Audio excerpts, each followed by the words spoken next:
మీరన్న దాని ప్రకారం చూస్తే మల్టిప్లయర్ ఎఫెక్ట్ కోసం ఎంఎస్ఎంఈని స్ట్రెంథన్ చేస్తాం, అలాగే గరీబ్ యూత్ అన్నదాత నారీ వీళ్ళందరినీ కూడా ఎంపవర్ చేస్తామన్నది ఆర్థిక మంత్రి మాటల్లో చెప్పినటువంటి ప్రసంగంలో చెప్పినటువంటి అంశాలు. అంటే ఈ రంగాల్లో ఎంఎస్ఎంఈని బలోపేతం చేయడం ద్వారా ఒక్కసారిగా ఎకానమీ బూస్ట్ అయ్యే అవకాశం ఉందని అంటారా? ఎట్లా చూస్తారు దీన్ని? చాలా ఇంపార్టెంట్ స్టెప్స్ తీసుకున్నారని ఇందులో. ఇప్పుడు ఎంఎస్ఎంఈ పరంగా చూస్తే ముందు డెఫినేషన్నే చేంజ్ చేశారు. ఇంతకు ముందు 250 కోట్లు ఉంటేనే మ్యాక్సిమంగా మీరు ఎంఎస్ఎంఈ కింద వచ్చేవాళ్ళు రెవెన్యూ. ఇప్పుడు 500 కోట్ల వరకు మీరు ఎంఎస్ఎంఈగా రికగ్నైజ్ చేయబడతారు. దానివల్ల ఏంటంటే గవర్నమెంట్వి చాలా స్కీమ్స్ ఉన్నాయి, మన క్రెడిట్ గ్యారంటీ స్కీమ్స్ కానీ అవన్నీ.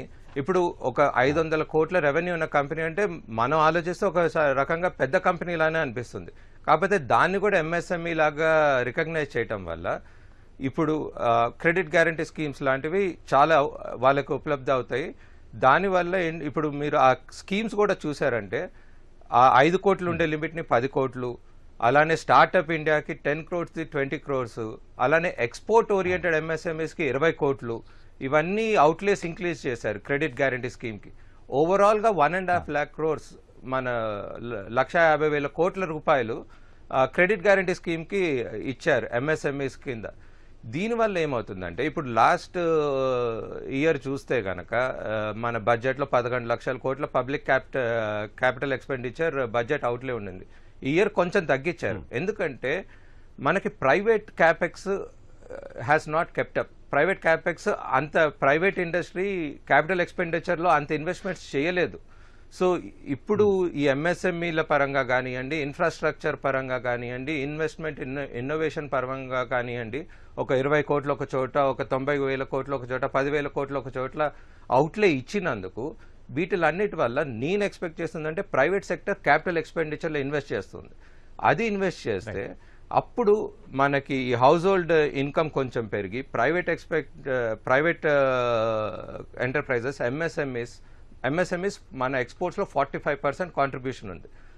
ఇవన్నీ కలిసి మనము ఆ ఎక్స్పెండిచర్ వల్ల జాబ్ గ్రోత్, ఎంప్లాయ్మెంట్ గ్రోత్ అవన్నీ వచ్చి ఇదొక సర్క్యులర్ ఎఫెక్ట్ మనకు వచ్చి దానివల్ల ఒక మల్టిప్లయర్ ఎఫెక్ట్ వస్తుందని నేను భావిస్తున్నాను. ఇప్పుడు మన దేశంలో చూస్తే ఒక చిన్న సంస్థ, కొన్ని కిరాణా కొట్టులు కూడా ఒక 10 రకాల ఫైలింగ్ చేయాల్సి వస్తున్నాయి ఈరోజు నెలసరిగా. అవన్నీ మనము లైటెన్ చేయాలి, ట్యాక్స్ కోడ్ని సింప్లిఫై చేయాలి. అట్లనే ఫారెన్ ఇన్వెస్ట్మెంట్స్ వస్తే ఆ ఇన్వెస్ట్మెంట్ రీపాట్రియేషన్లో సింప్లిసిటీ ఉండాలి అండ్ ట్యాక్సేషన్లో సర్టనిటీ ఉండాలి. ఇవన్నీ గత 5-10 ఏళ్లలో కొంచెం కాంప్లెక్సిటీ ఎక్కువైపోయింది వీటిలన్నిటిలో. సో ఈ రిఫార్మ్స్ తీసుకొని వస్తాము, ప్రతి రంగంలో తీసుకొని వస్తాము అండ్ ఓవరాల్గా కూడా మనము ఈ నియంత్రణలని కొంచెము తొలగించటము. మనం ఎకనామిక్ సర్వేలో కూడా చూస్తే నియంత్రణలు ఇప్పుడు ఉండే పద్ధతి గిల్టీ అంటిల్ ప్రూవెన్ ఇన్నోసెంట్గా ఉన్నాయి. ఆ ఐడియాలజీని మనం మార్చుకొని ఇన్నోసెంట్ అంటిల్ ప్రూవెన్ గిల్టీ వరకు ప్రోగ్రెస్ అవ్వాలి. రెగ్యులేషన్ అనేది రిస్క్ బేస్డ్, ట్రస్ట్ బేస్డ్ ఉండాలి అండ్ దాని ఇంప్లిమెంటేషన్ చాలా ఇంపార్టెంట్. సో ఇప్పుడు మన ఆర్థిక మంత్రి గారు చెప్పినట్టు అది ఆల్రెడీ బడ్జెట్లో ప్రవేశపెట్టారు. కాకపోతే ఈ డీటెయిల్స్, ప్లాన్స్, ఇంప్లిమెంటేషన్స్ ఎట్లా ఉంటాయన్నది చూడాలి.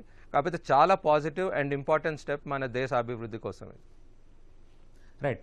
అనుకోకుండా గవర్నమెంట్ ఒక రకంగా మన పౌరాణిక, మన మైథాలజీ, మన భారతీయ సంపదని ఎట్లా అయితే బయటకు తీసుకొని వస్తున్నారో అలానే centre of artificial intelligence 21st సెంచరీలోకి మనం స్టెప్ అవుతున్నాం. దాని మీద ఒక సెంటర్ ఆఫ్ ఎక్సలెన్స్ పెట్టి 500 కోట్లు దానికి కేటాయించి, అలానే ఒక clean energy mission nuclear energy మీద అండ్ అక్కడ న్యూక్లియర్ ఎనర్జీలో ఒక 20,000 కోట్లు స్మాల్ రియాక్టర్స్కి కేటాయించడం.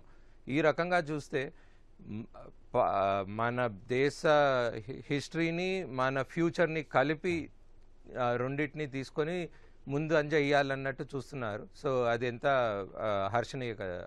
హర్షణీయదాయకం.